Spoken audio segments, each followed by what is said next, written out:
Hello and welcome back to the Messy Success Podcast. Elizabeth here. I am so grateful that you are here listening, that you have taken the time to join in and listen to episode 70.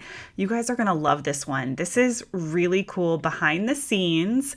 My friend Joey Vitale, who you guys have met before on the podcast, brought me onto his Facebook show called The Business Growth Advantage. He has started doing a weekly show on Facebook where he just shares all things business. He's brought his team on there. He brings amazing guests on there, and he invited me on his show. So you guys know that I am a huge fan of leveraging, repurposing, getting the most that we can out of an amazing conversation like this, right? Like, I know you guys are not all hanging out on Facebook. It's really easy to miss the latest and greatest things that are happening, whether it's a podcast, whether it's IGTV, whether it's Facebook shows, YouTube. Oh my gosh, talk about overwhelm. So all these amazing conversations are being had, and I really want to do my best to get them in as many places as possible. But also, I want it to be super relevant, right? Like, I'm not just going to dump that here without telling you guys a little bit about what it is, a little bit about Joey, why you should bother taking the time to listen. And the first thing I'm going to say when it comes to that is, you guys are used to me bringing guests on the show. And, the entire purpose of that is to shine the light on them and their knowledge and what they bring to the table. And I really don't make it about me or the Liz show or whatever that might be. But Joey brought me onto his platform to really talk about community building and my superpowers around that. And it's going to feel like a reverse interview because Joey's the one driving the conversation. We're in like his arena, his stage. So I just really thought you guys might enjoy listening and getting to know me in that kind of reverse interview, reverse engineered style. And it's very behind the scenes. And these are what our conversations are really like inside this community. And Joey is so incredible. And I have to really take a minute to express my gratitude because Joey and I have so many overlapping communities at this point. He has created an amazing networking group that I love. I just closed my first $15,000 deal, which was a direct referral from Joey, but also he really helped coach me around creating this new offer that I'm really excited about. Of course, I'm going to be sharing more all about it. It's in the community management advising, chapter pillar of my business. And he was just a huge piece in kind of getting me over some of my humps, just talking things out with me, being that listening ear that I needed, the coach when I needed it. And I just can't even say thank you enough. My best friend Jamie is on Joey's team and she absolutely loves it. I mean, he's just an amazing human from the inside out. And I don't just bring people on this platform, for the heck of it. Like, I really bring people on here that I truly believe in the work that they're doing and that in some way, shape, or form, they're making the world a better place, that they're embodying this culture of messy success, right? And that showing up messy and imperfect is better than not showing up at all. I really, really, truly, it means a lot to me, the people that I bring on here to share with you guys. And I know Joey's already been on the podcast, but that was a pretty specific conversation around trademarking, where this is going to be a pretty awesome just business conversation, community building conversation. I really hope it inspires you to get your hands dirty in your community and build some relationships. So Joey, you guys can find his show if you want to actually watch the Business Growth Advantage show. It's on his Facebook page, and it's facebook.com/it's Joey C. Vitale.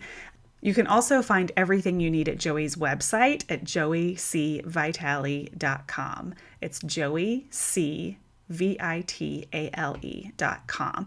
And you can see all the different programs there. You guys know I'm in Power Brand and I love it. That is a program that he created to help businesses file for their trademarks without actually hiring an attorney. And I'm also a founding member of Joey's program called the Legal Launchpad. And you guys are going to be hearing more about the Legal Launchpad in this upcoming month, but that's where Joey helps course creators and membership owners protect their businesses without necessarily hiring a lawyer. It's this amazing community, again, community opportunity to connect with other people. He has monthly calls. It's really a great place, and I'm so incredibly proud and happy and grateful to be a founding member. But like I said, this episode is actually not really about all of that. This is just a behind the scenes look at what it was like for me to be on his Facebook show. So I'm so grateful for his team for sharing the audio with me so that I can then share it with you guys. I really hope you enjoy the conversation. If you do, I hope that you'll jump over and say hi to Joey or let me know that you listened. Of course, we are so grateful for any reviews that you might leave. I'm just so happy to have you here. So let's get that behind the scenes replay started for you guys.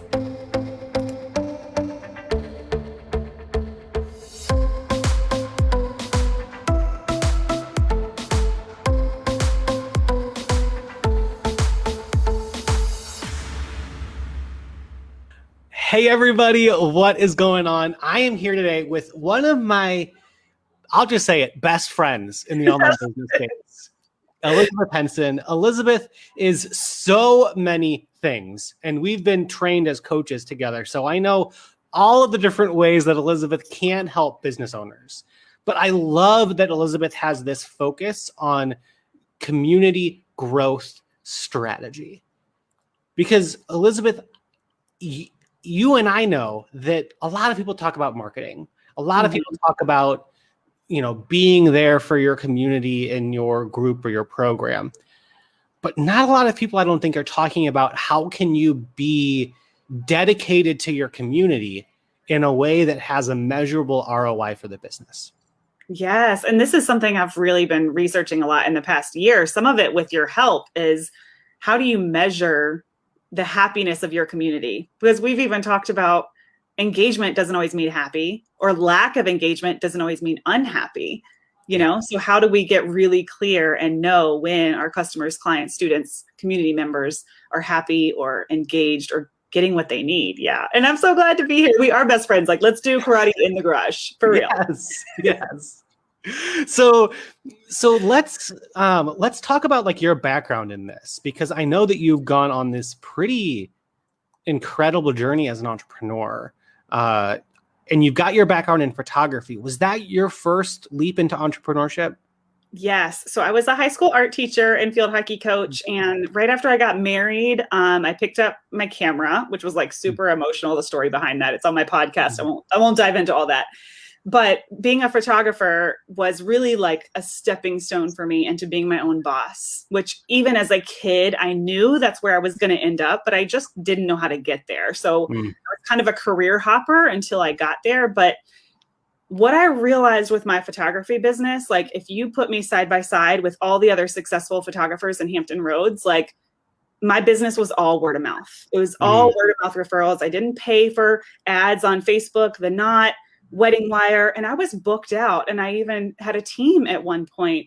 And I kind of realized I have this superpower of my clients give me more clients and more clients and more clients.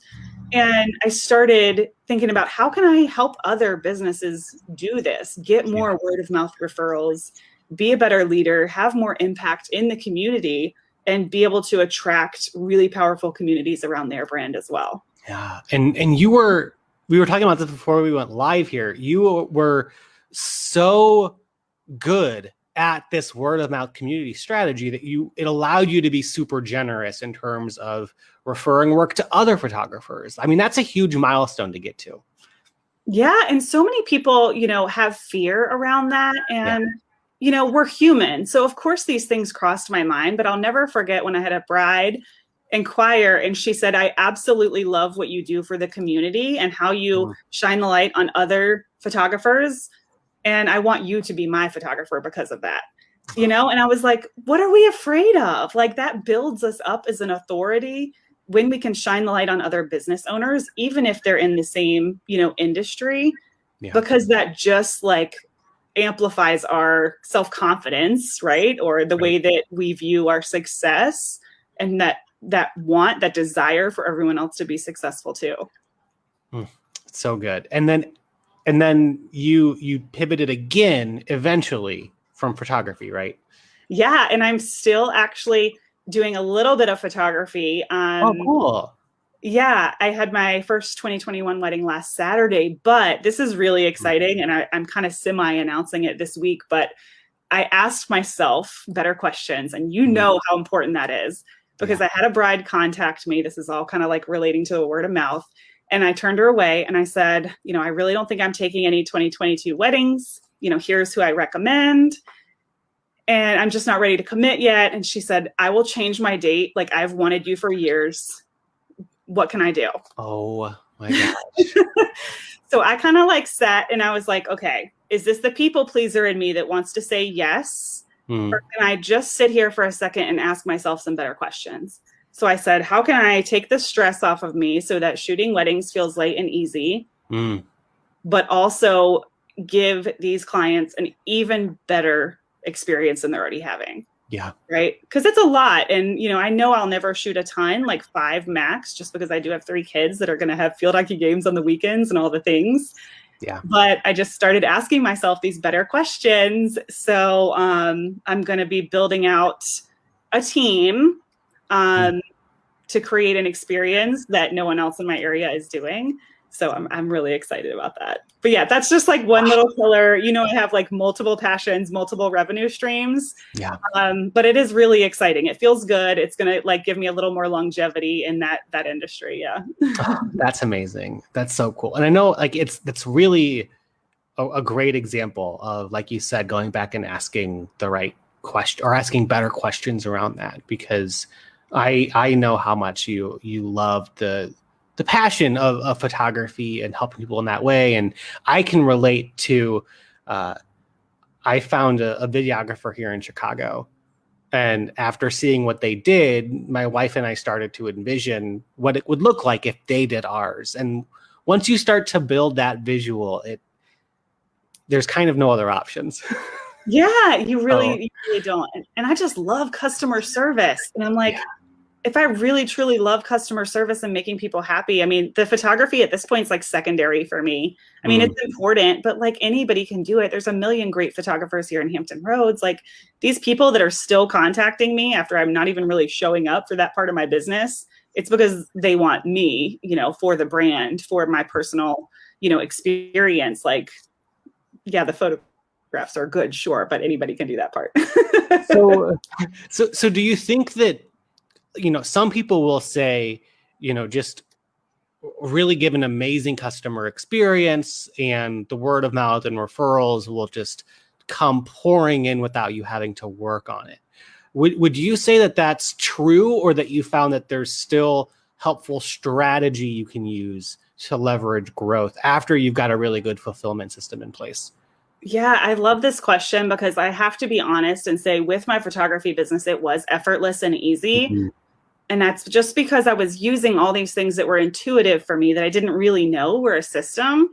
And then when I pivoted to online, it was not as easy for me. So I had to constantly ask myself, what was working over here that I can systematize and put in place in my online business and coaching? Even teaching other photographers didn't come as easily as booking out, clients. So I did have to constantly kind of do an audit or revisit what exactly was I doing over here that got me all those word of mouth referrals, and how can I bring that into this space as a digital CEO? So it can be systematized, and it's not always going to be easy, but I think we find so many of our answers in the pieces of our business that are easy. I love that. Yeah. We find so many of our answers in the pieces of our business that are easy. So and let me take that one down right quick, because bumper sticker of the episode there. So that maybe transitions to one thing that I know you and I both wanted to touch on today, which was these 3 things, or these 3 parts to the strategy that you have around community growth. Yeah. So tell us more about that.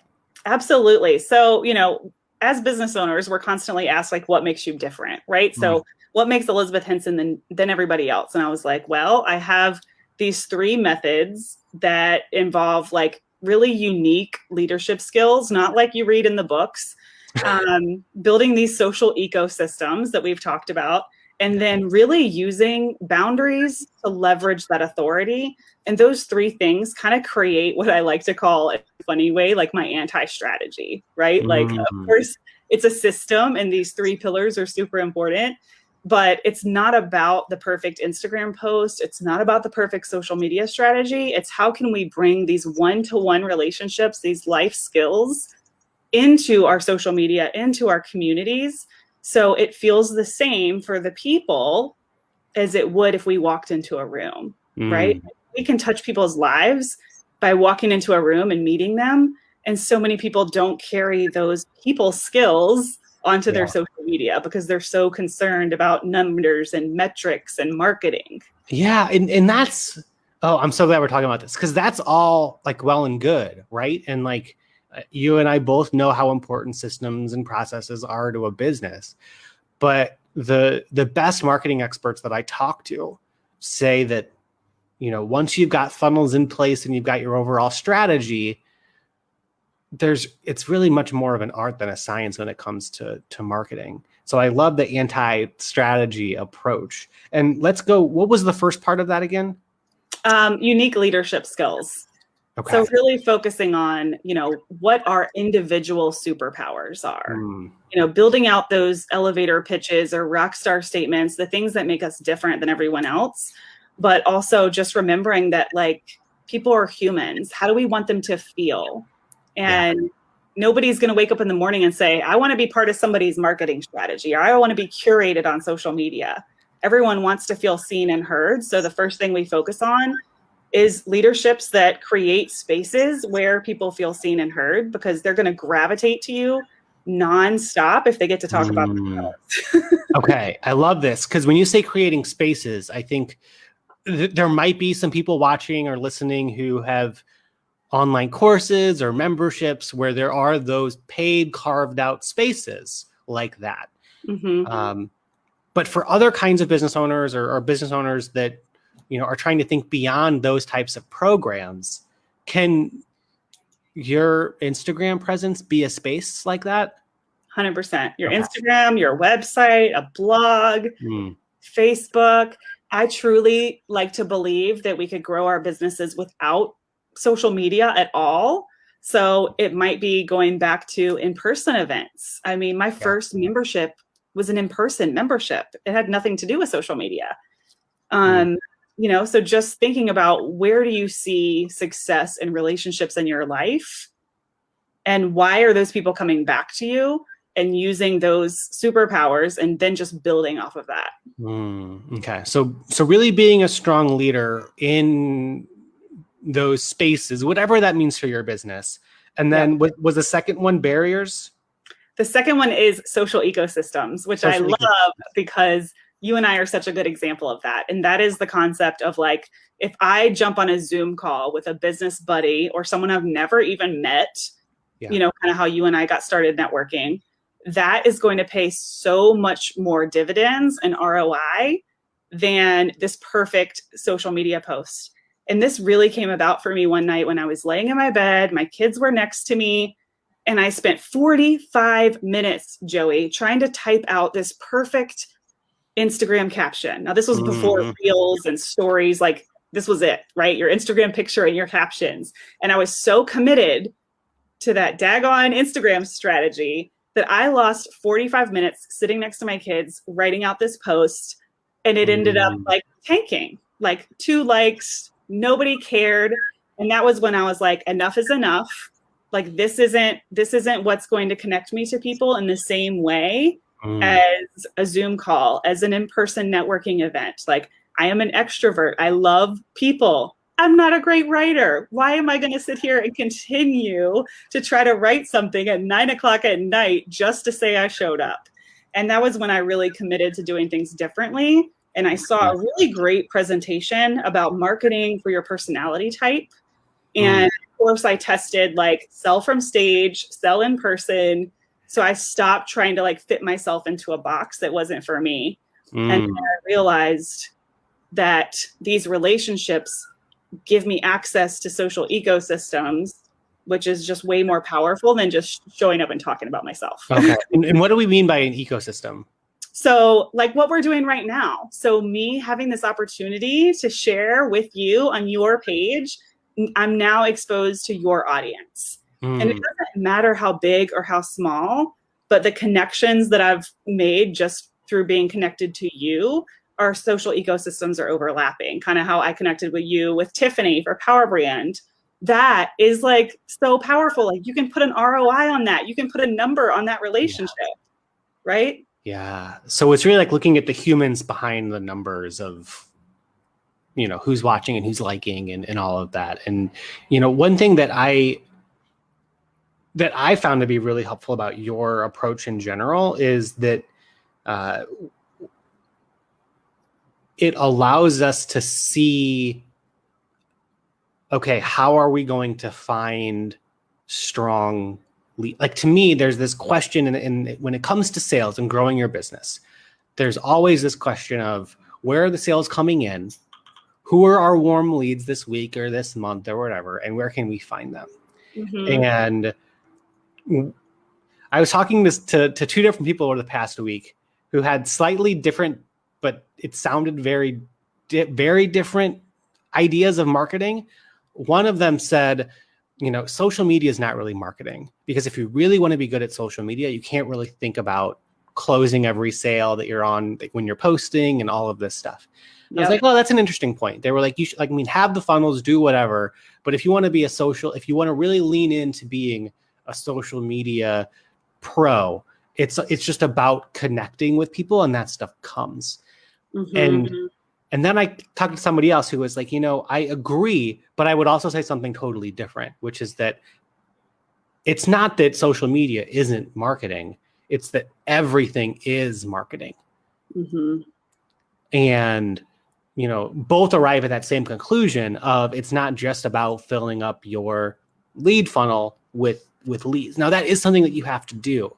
But one thing that I found is that when we really look back at the end of the month or the beginning of a new month, and where did new clients and customers come from, most of the time, it's not because some person randomly just saw something from me for the first time, hopped over to my website and bought something. Usually there was a relationship that was cultivated there, and usually there was some other person who was vouching for me or connecting me to them or something. And so I found that, and I like the ecosystem strategy, because when you look at the people who are in charge of these overlapping ecosystems, it really is a messy kind of referral that's going on. And in that kind of more general way, we realize that, you know, whether they're coming in directly from referrals or not, most of our business is through referrals.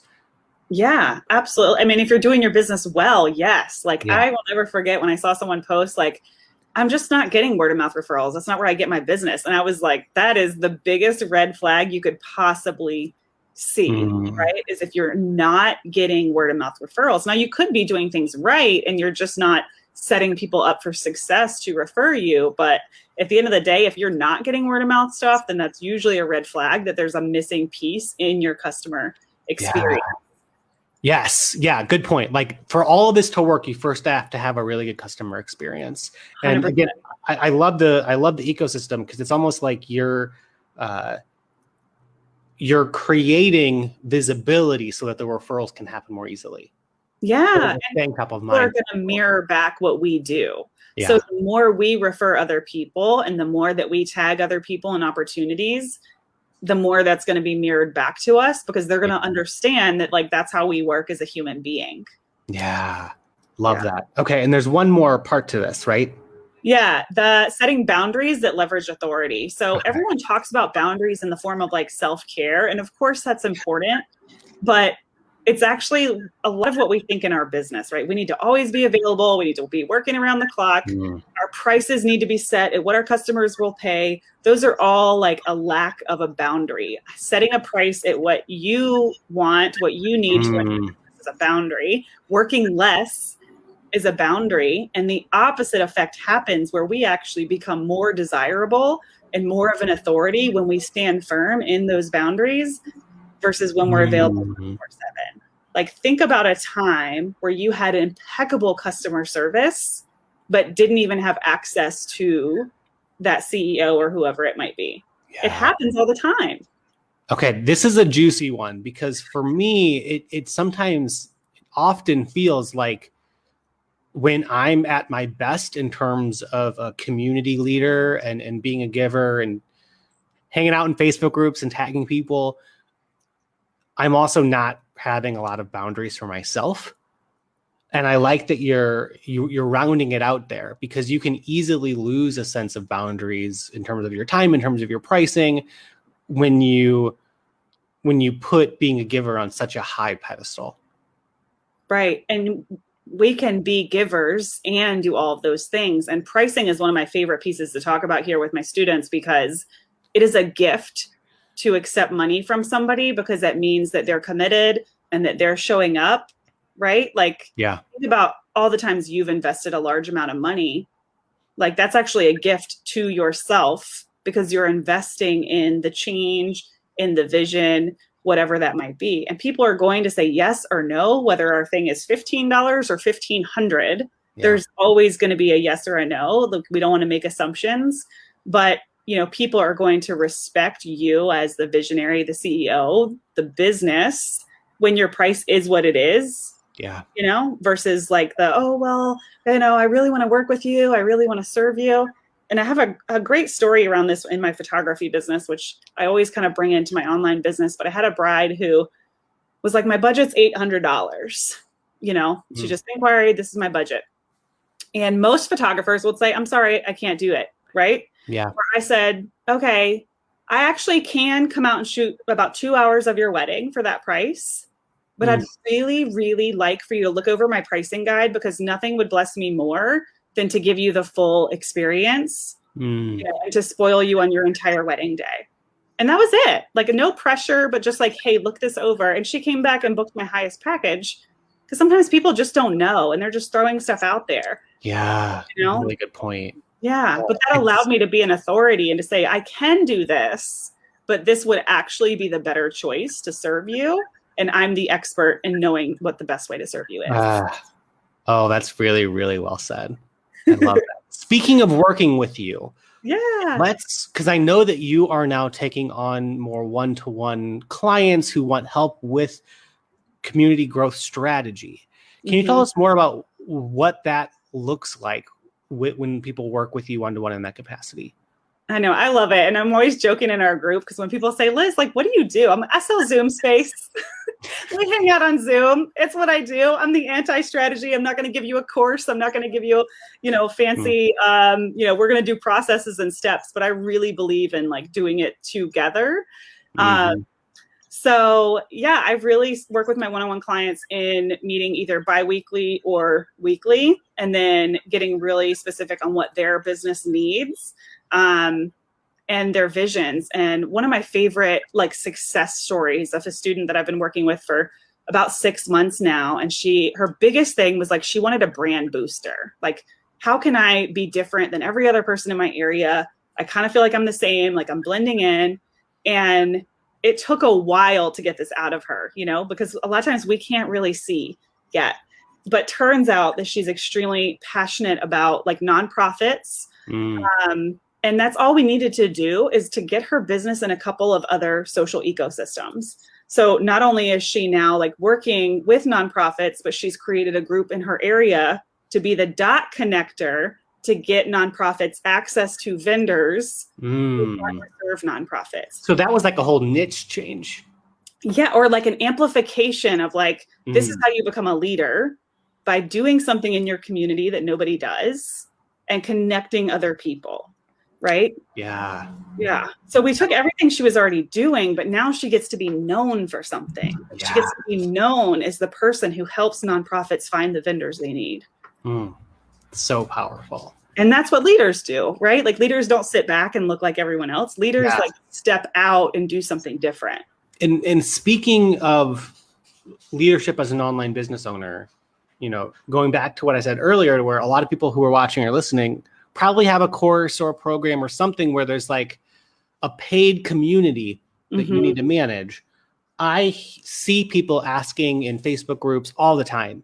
Like, I'm at a point now where I need a community manager. And I love that you're also building out these ways for you to help people, because that is such a big pain point for growing online entrepreneurs right now. And again, you're helping people do it in a way where it's not just helping them with fulfillment, it's also helping them grow the business. Yes. And gosh, you helped me so much like flesh this out. I have like 2 pages of like notes of brainstorming with Joey. But yes, absolutely. Like when people are ready for a community manager, they think that they're just ready to hand it off and like not really be part of it. But there's such an important piece of systematizing the customer service presence, right? Like if someone walks in your business, and what are they going to feel, right? Like, have you ever walked in? I think about BBD Live. You walk into a room and you can feel the vision, the purpose, and it's bigger than you. So we have to be able to define that. We have to be able to define it, write it, put it in a jar so that that community manager knows who they need to become, you know, to serve this community in the best way possible. And I think the biggest mistake people make is that they jump right into hiring a community manager, and that community manager doesn't know what persona to be, what to take on to represent the business in the best way possible. And I have a ton of opinions on what makes a community manager more successful. But a lot of that really depends on each individual business. But I love helping people set up accountability groups, masterminds within their community, group coaching programs. Like a lot of times students are asking, I saw this the other day where they're like, my students want accountability groups. I have no idea how to set that up. And I'm like, that's really easy for me. So I could definitely help these big businesses, you know, give their students an even better experience by allowing them to like support each other. And to me, that's how you know a really great community, because the student to student interaction is really high. Who cares if like they're interacting with you or your posts, but if they're interacting with each other, then they're going to continue to come back. I love this. And I want to just say business owner to business owner, and I'm speaking to y'all who are watching this live or on the replay or tuning into the podcast.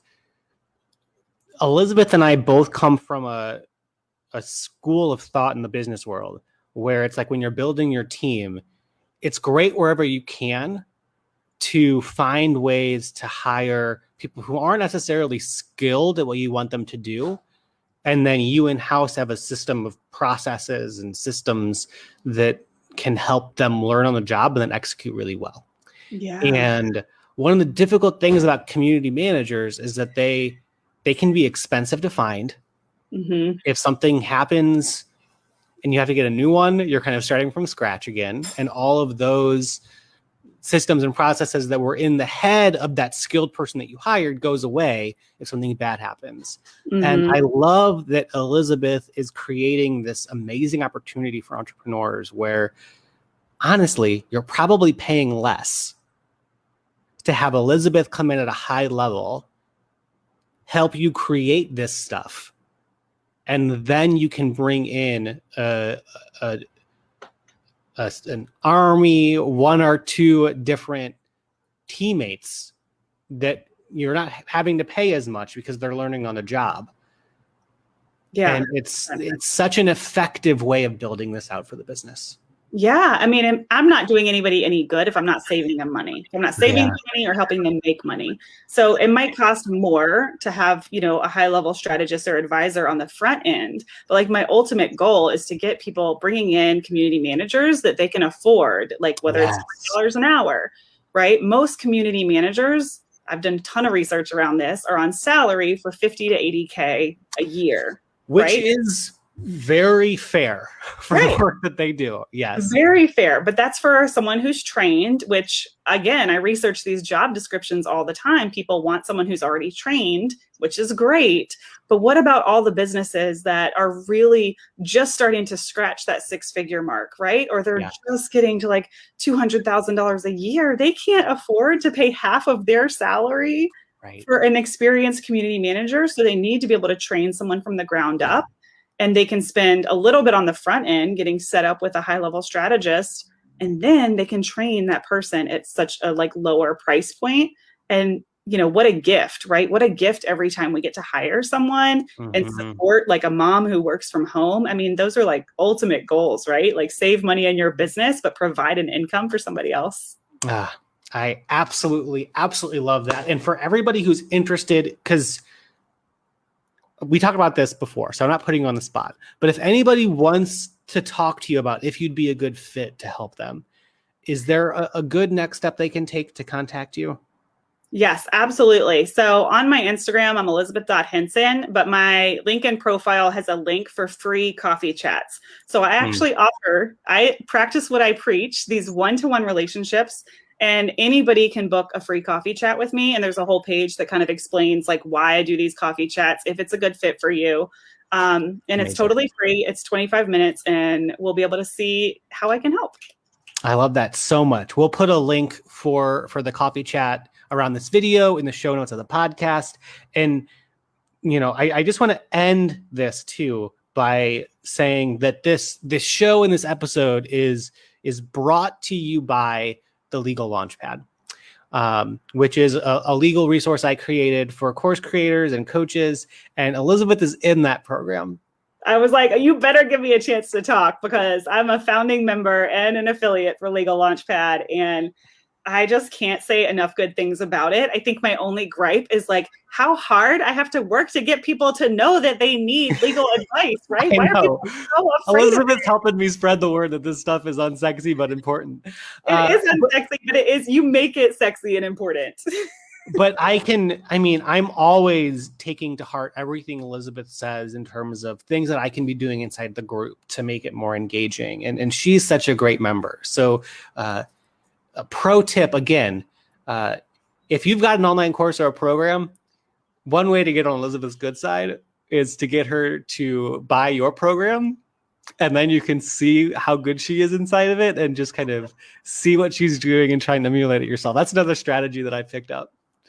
Oh my gosh, I love it. But I'm so grateful to be in there and just to feel like I have, you know, that support when I need it. And my favorite part about what you do for us inside the Legal Launchpad is like, you ask us better questions. Like instead of the fear mentality or having us be afraid to take a risk without a perfect thing, it's like, okay, let's get like eyes on what's really important in your business and where you need support there. And let's focus on that. Or like, have you actually lost any money because of this thing that you're complaining about? Right? Like these questions always have me like, yes, why would I complain about that? I haven't actually lost any money. Let's move on.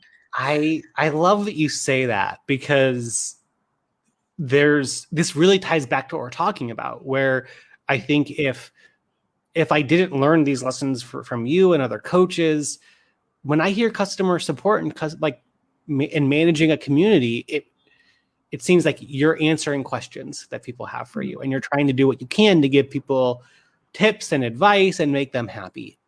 And one of the things that I love about your approach to community management is it's not just about making people happy and like feeling like they're satisfied and got the answer that they wanted, because it's our job as educators, as the leaders in communities, to ask follow-up questions. And if we're really caring about helping these people, then we're doing them maybe an injustice by just answering the surface level question that they're asking in these communities.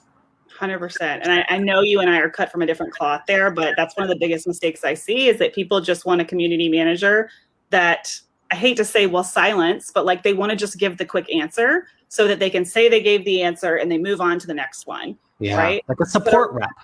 Right. And that's great. People want answers. But if we really want to be the best leader, coach, administrator, facilitator that we can be, we're going to advocate for their best self, right? The best version of who they can become. And like, I don't know why I was born with that gift, but I just always see what people are capable of. Like I can just look at someone and see their strengths and their good and what they're capable of. And we want them to be able to see that. And giving them a quick answer isn't doing that. No. So good. Elizabeth, thank you as always for your time. And again, you guys grab Coffee Chats with Elizabeth. So generous of her to do. ElizabethHenson.co. I forgot to mention the website, but just ElizabethHenson.co, not com, but it's all on my Instagram as well. I like to make real friends on Instagram. So introduce yourself and we'll talk on Instagram. And my 7-year-old is that's a good signal to end this thing. All right. Thanks, everybody. Thanks so much, Elizabeth. I'll talk to everybody next week. Yeah. Bye. Awesome. All right, there you have it. I really enjoyed re-listening to that and revisiting that conversation. I hope you guys did too. And just to recap, the 3 pillars of my community building system that you guys heard about was unique leadership skills, building a social ecosystem, and setting boundaries that leverage authority. And these are really the 3 things that we focus on inside Shine Light Society or with my one-on-one clients. It's really kind of just ingrained into who I am and my core values as a person and as a business owner. And, over these past couple of years, I have tried to get all of that out of my brain and onto paper. So coming up with those 3 pieces of the system have just been one way that I've taken some of these skills and tried to share them with the world. So thank you guys so much for listening. As usual, I will put everything that you need in the show notes at elizabethhenson.co/E70. This is episode 70. And again, you guys can visit Joey at Joey C. Vitale. I will definitely have him linked up on my Instagram. We're teaming up for a few other things this month, so it was perfect timing to bring this in. And as usual, I have so much gratitude for you for being here. Thank you for listening. I know everyone is so busy, and it truly means the world to me that you just took this time to hang out. So I will see you soon. Please stop by and visit, say hi in my Instagram DMs, on my website, whatever that might be, and I will see you guys soon.